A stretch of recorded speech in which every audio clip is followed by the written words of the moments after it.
But oh my god, to go onward with more Bond shit. Timothy Dalton, the most underrated Bond. I honestly would have been okay with him being all the way up till Tomorrow Never Dies. Timothy Dalton should have been in 9 Bond films, in all honesty, and I would love if they did this. I would be like so happy with this if he was the next Bond villain. Oh yeah, getting his vengeance. Because he deserves more credit than what anyone gives him, and that's what pisses me off. Is with this,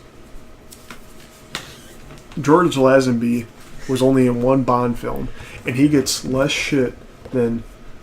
I almost pointed the wrong person there. He gets more. Sorry, let's strike that. Reverse it. He gets less shit than Timothy Dalton and Roger Moore put together, and he was only in 1 Bond film.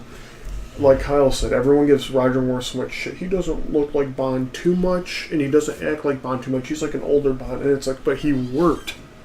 Yeah. He was Bond for a decade. It fucking worked.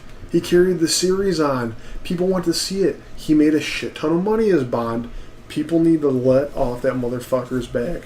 Yeah, it's just like even movies like Live and Let Die. Come on, how can you not love that fucking movie? That is such a good movie. You got that Paul McCartney song that was just like so awesome. Whenever I hear that on the radio, I just blast that cocksucker. Like, fuck, dude. If I can't get there quick enough, I'm like, fool. And yeah. That's like the Saw theme song. Sorry, that's way off. Close, close. But yeah, just why people go after him, I don't get it. He made good Bond films. You look at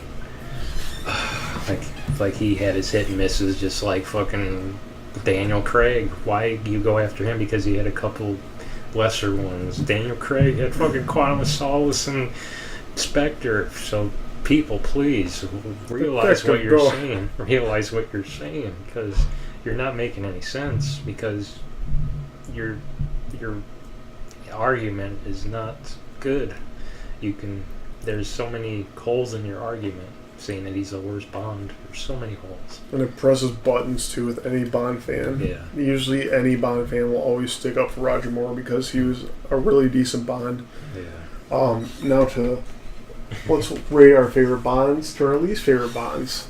Oh man. So we have Roger Moore, Sean Connery, we got Daniel Craig, Pierce Brosnan, George Lazenby, and Timothy Dalton. Excuse me, I had to take a deep breath here.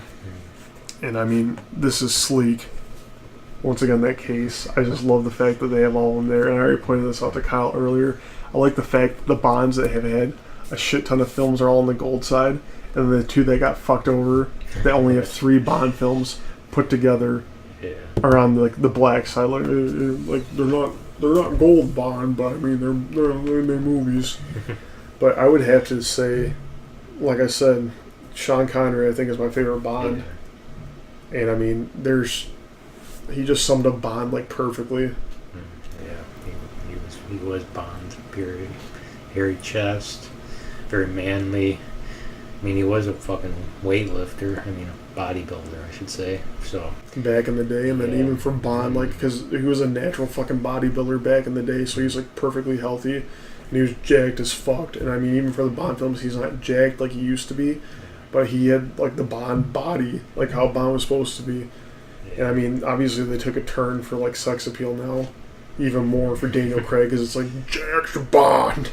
Yeah, which is perfectly fine, whatever. He's James Bond. He can be jacked, he can look like Connery, whatever, and then he can be like Roger Moore and just keep your shirt on. And, of course, he was Scottish, which totally adds it to me.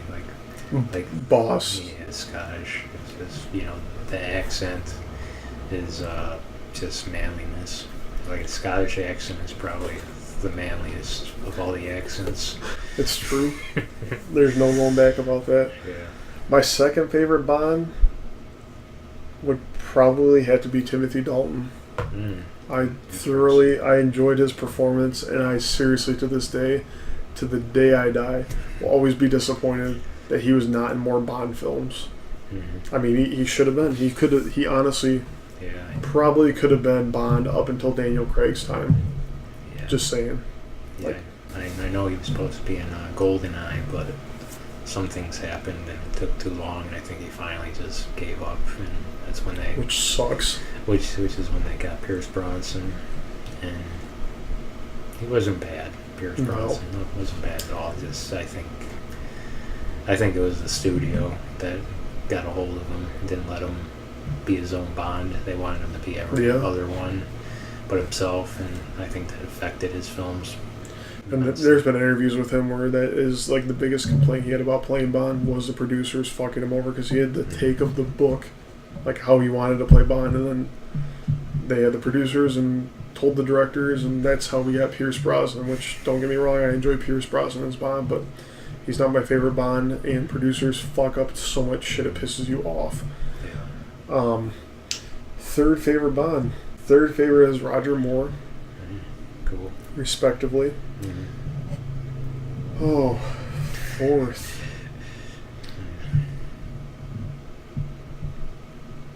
And see, here's the thing is,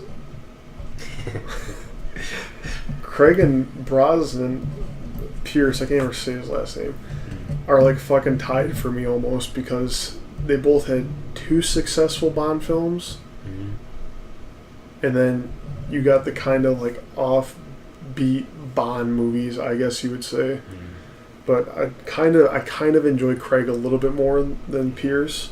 Probably, yeah. So he'd probably be my 4th. Pierce is my 5th, and Lazenby is my 6th.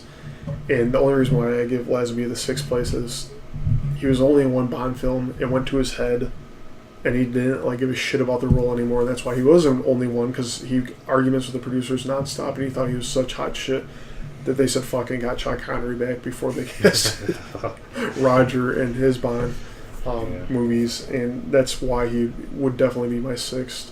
And it's disappointing because he is enjoyable as Bond, but I mean, it's what could have been for Dalton and him, and obviously both didn't work out, which I'm gonna beat this till it's dead, but Dalton should be avenged for not being more in more Bond films.